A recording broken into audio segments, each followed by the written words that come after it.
El cine no es un arte que filma la vida, el cine se encuentra entre el arte y la vida. Amigos y amigas de Onda Cero La Palma, bienvenidos como siempre a este medio de comunicación. En esta ocasión nos hemos dado cita con Adrián González Viña, quien es crítico de cine y además organizador de Cineforum. Dentro de este contexto del Cineforum vamos a hablar concretamente del ciclo Alfred Hitchcock en 5 décadas. Y con quién mejor que hacerlo, como les decía, que con su organizador.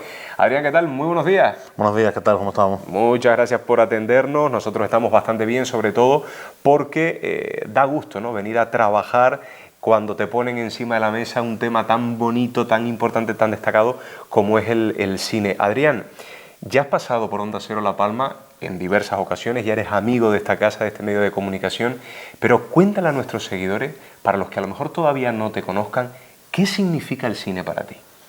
Podríamos estar aquí mucho tiempo.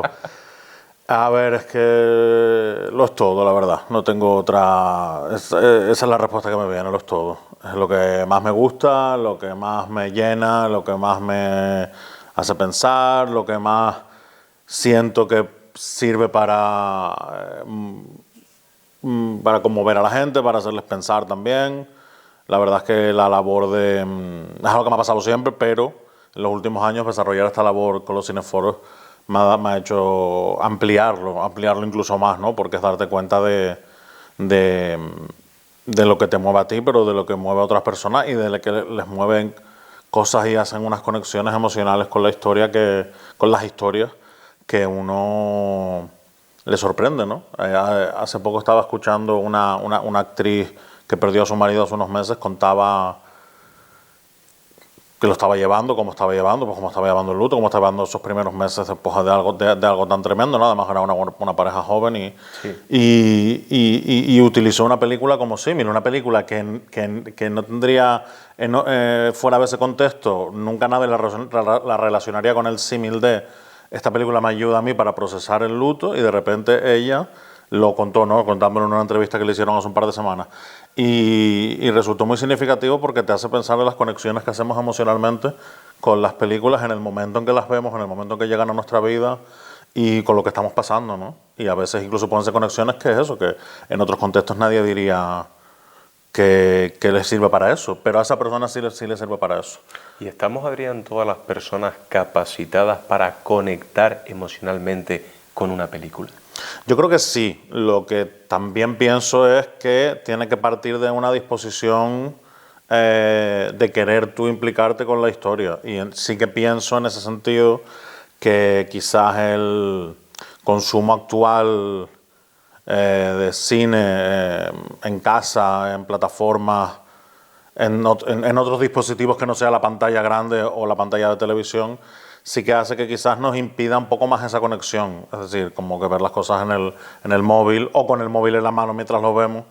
Pero yo creo que si determinada película o determinada historia quizás no te llega porque en ese momento estás más distraído, sí que creo que está la que te va a llegar, porque si no, no creo que se despertarán determinados productos, determinadas series o determinadas películas, las pasiones que despiertan a ese público que dirías en principio que te sorprende que esté tan implicado, ¿no? Porque es un poco el cliché de decir la juventud hoy en día, cierta juventud hoy en día, pues eso, ve las cosas con el móvil en la mano, les cuesta mucho concentrarse, lo que sea, pero de repente digo, a la vez que eso ves cómo diseccionan minuciosamente lo que les gusta, o sea que está claro que las historias llegan y el potencial tienen para hacerlo. Pero sí creo que hoy en día hay una capa un poco más fuerte de costar llegar a eso. Pero también es algo social, no solo con el cine, sino con muchas más cosas, ¿no? Hablando, por ejemplo, Adrián, sí, una reflexión bastante interesante. Hablando, por ejemplo, del tema de la poca concentración, ¿no? Que a lo mejor hay en la sociedad a la hora de poder ver y disfrutar de una película y reflexionar después sobre la misma y debatir, evidentemente. Lo que te comentaba, hay algo que me preocupa especialmente, a ver tú cómo lo ves. Hacía referencia también a todas esas plataformas mediante las cuales podemos consumir cualquier tipo de película. ¿Qué pasa? Que a nuestro alcance tenemos un aparatito maravilloso que se llama el mando.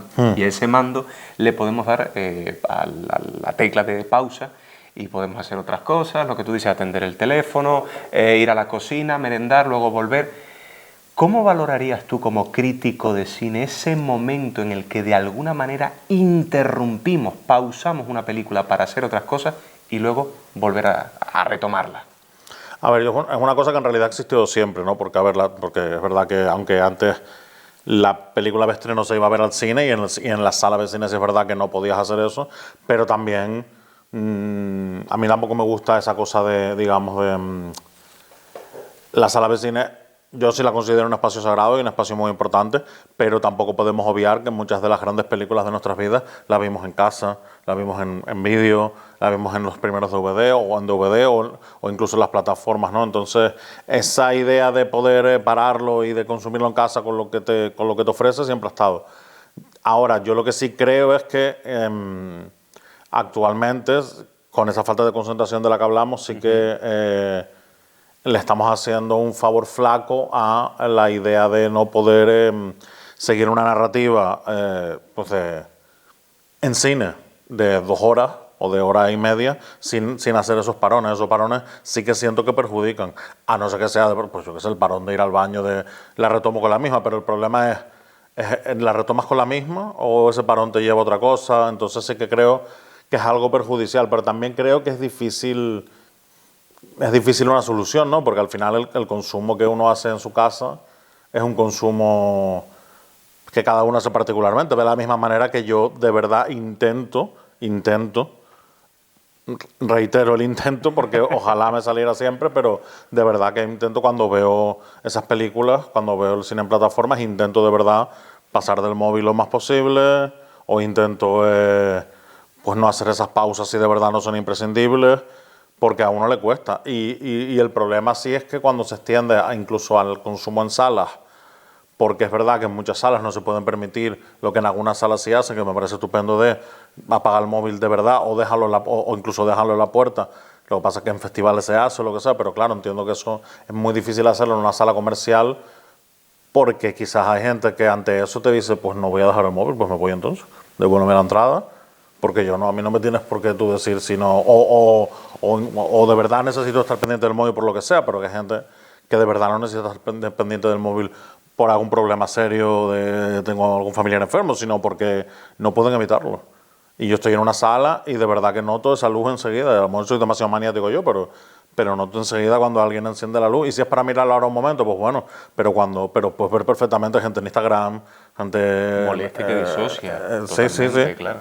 Pero bueno, pero es una cosa, como digo, no solo se aplica a esto, sino de una atención global de costar concentrarnos más hoy en día, la verdad.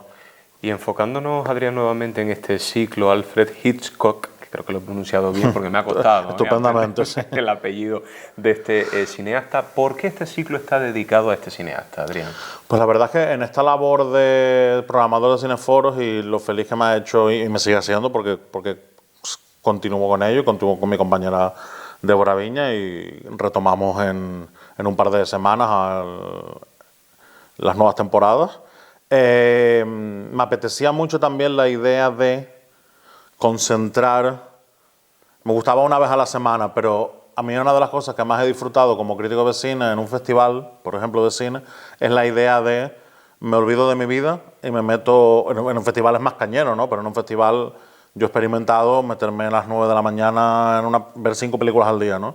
Wow. Y es meterte a las 9, ver unas cuantas, parar para comer y a la tarde otras cuantas y salir a las 10 de la noche, ¿no? Y te permite un poco olvidarte de tu vida y eso es una cosa que yo he disfrutado un montón. También evidentemente es intenso cuando se juntan los días, ¿no? Pero entonces yo pensé, me encantaría poder ofrecer, dentro de lo que se puede, algo así, la verdad. Entonces un ciclo de cine. Y quizás han hecho ciclos de cine, yo no soy el primero en esta isla, quiero decir, obviamente, pero sí que noto que quizás es más un espaciado a lo largo de una vez al mes, una vez a la semana en unos meses, o una semana cada día una tarde, y a mí me gustaba la idea de concentrarlo.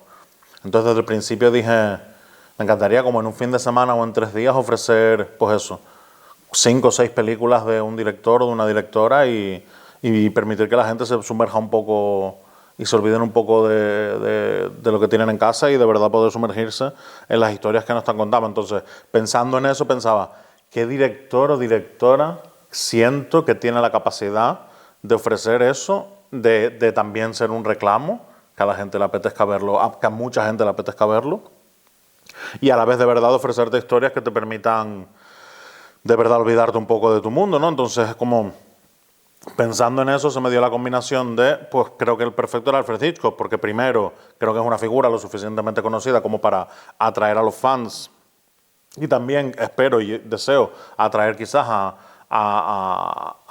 algunos espectadores que lo conozcan, pero que quizás no conozcan profundamente su filmografía. Y también un poco la idea de decir de las películas de Hitchcock por diseño, porque es lo que a él le gustaba y lo que le interesaba en el cine, son montañas rusas de emociones, porque es que él concebía el cine así. Entonces, creo que eso nos ayuda. Y también el hecho de que sean películas ya de unos años atrás, donde de verdad no digo que no se pueda conectar con ellas, claro, pero no nos hablan de una realidad más inmediata, sino que de verdad te permiten decir, me desconecto de lo mío porque me voy al pasado, ¿no? Un poco. Y eso, además, con ese recorrido, que de eso viene el título de lo cronológico, ¿no? Claro. Y yo creo que ya lo único que nos queda por comentarles a nuestros seguidores de Onda Cero La Palma, para que tomen nota, es cuándo se va a celebrar este ciclo, dónde y cuál va a ser la dinámica del mismo. Adrián. Perfecto, pues empezamos es del 4, 5 y 6 de septiembre, empezamos de jueves, acabamos el sábado en el Salón de Actos en el que nos encontramos ahora mismo, un sitio maravilloso, la verdad, para venir a ver las películas, el Salón de Actos del Ayuntamiento de los Llanos de Aridane. Y la dinámica será la siguiente, cada día pondremos 2 películas. Empezaremos, como digo, es un repaso cronológico. Bien. Empezaremos en los años 30 y nos terminaremos en los 70. Hay gente que me ha preguntado, si Hitchcock dirigió en los 20, ¿por qué no poner una de los años 20? Yo siento que, aunque hacía muy buen cine en los 20, porque la verdad es que estuvo ahí siempre en la vanguardia, siento que en los años 30 es cuando ya tenía todas las armas, el sonido y ya mucha más experiencia como cineasta para empezar a producir y a crear películas más rotundas, ¿no? Entonces, creo que en los años 20 sería más complicado encontrarnos eso, ¿no? Entonces, empezamos con Alarma en el Expreso del año 38, después La Soga del 48, esas dos son el jueves, después el viernes tenemos Vértigo del 58, que era personalmente la película favorita de Hitchcock, después Psicosis, probablemente su película más conocida, históricamente, del 60, y eso es el viernes, y después el sábado ofreceremos Frenesí, del 72, su penúltima película. Y después ofreceremos un coloquio donde vamos a intentar, y espero que con todo lo que participe la gente, de hacer una especie de, bueno, de compartir impresiones de que hemos visto viendo estas 5 películas de la evolución artística de Hitchcock, que creo que se puede ver marcadamente bastante en las películas elegidas. Y sobre todo que la gente también me comparta sus experiencias con él, ¿no? Y a dónde las han llevado las películas. Y después, como regalo, como remate, para el que quiera, porque yo entiendo que quizás el género documental no es el favorito de todos, pero para el que quiera, rematar con el documental Hitchcock Truffaut, que es un documental donde, aprovechando la escritura del famoso libro El cine según Hitchcock de François Truffaut, director francés de la Nouvelle Vague, donde escribió el libro de los 60 reivindicando la figura de Hitchcock, porque aunque ahora nos parezca increíble, en ese momento se le consideraba más como un director de meros entretenimientos, como digo, de montañas rusas súper lujosas y súper aparatosas, pero llenas de atracciones, pero no tan profundas, ¿no? Y entonces llegó el Truffaut y dijo, pero es que a nosotros, como críticos de cine de la vanguardia francesa, nos parece que quizás no se están reivindicando como debe la figura. No se le considera un autor, sino un artesano, no se le considera un genio, sino un director de entretenimientos, ¿no? Cuando las cosas son compatibles. Entonces escribieron un libro en base a 4 días de entrevistas, donde repasamos toda su filmografía, y ese libro da pie a este documental que vamos a ver, y que además, porque tenemos el lujazo de que se grabaron en vídeo las entrevistas, en audio, en audio, con fotos, pero se grabaron, y además de eso, el director, Ken Jones, reúne a un grupo de cineastas como Martin Scorsese, David Fincher, Wes Anderson actuales y unos cuantos más, para que hablen de Hitchcock. Un poco para lo que yo voy a hacer, ellos lo hagan, porque ellos lo hacen muchísimo mejor, por supuesto. Ya se puede hasta comparar eso, ¿no? Y ellos ofrezcan también su perspectiva de por qué seguimos hablando de un hombre que hace 45 años que ya no está con nosotros, que nació en 1899, que empezó a hacer cine cuando el cine tenía apenas 30 años, y como es increíble que todavía que haya trascendido, ¿no? Que contra viento y marea, y que siga creando contenido, que siga creando libros, que siga... De hecho, ahora mismo en un mes tendremos una serie en Netflix donde veremos qué le inspiró para hacer Psicosis, ¿no? Entonces siempre está ahí, siempre está ahí, siempre está ahí. Entonces, si cualquier persona de las que vienen, ya sea uno a los 3 días, yo ojalá que a los 3 días, pero entiendo que la vida de cada uno pues le cueste, ¿no? Pero si idealmente podemos venir a los 3 días, pues espero que se vaya entendiendo un poco mejor y sobre todo habiéndose dando un paseo por el cerebro, por el alma y por el corazón de un cineasta al que le debemos muchísimo, porque estando ahí en esos comienzos del cine y sobre todo con su interés por lo técnico, le debemos muchísimo y sigue influyendo y yo creo que influirá a muchísimas nuevas generaciones, la verdad. Por lo tanto, los próximos días 4, 5 y 6 de septiembre, ¿a qué hora tenemos que estar aquí en la Casa de la Cultura de los Llanos de Aridane, Adrián? A las 5:30 abrimos las puertas y empezarán a las 6. Entre cada película habrá un breve descanso, 10-15 minutos, para que la gente pues estirar las piernas, ir al baño. Y ese descanso estará amenizado con bandas sonoras de películas de Hitchcock, porque para que no se corte el hechizo, ¿no? El embrujo. Y cada película llevará una breve presentación, una breve contextualización por mi parte, porque creo que es importante de cara a afrontarlas, tanto para los que no lo hayan visto como para los que de verdad quizás digan, pues esto es lo primero que voy a ver, ¿no? Adrián, pues para nosotros, ya te digo, ha sido un placer compartir este ratito contigo y que este ciclo sea todo un éxito. Ya sabes que Onda Cero La Palma es tu casa. Muchísimas gracias. Muy amable.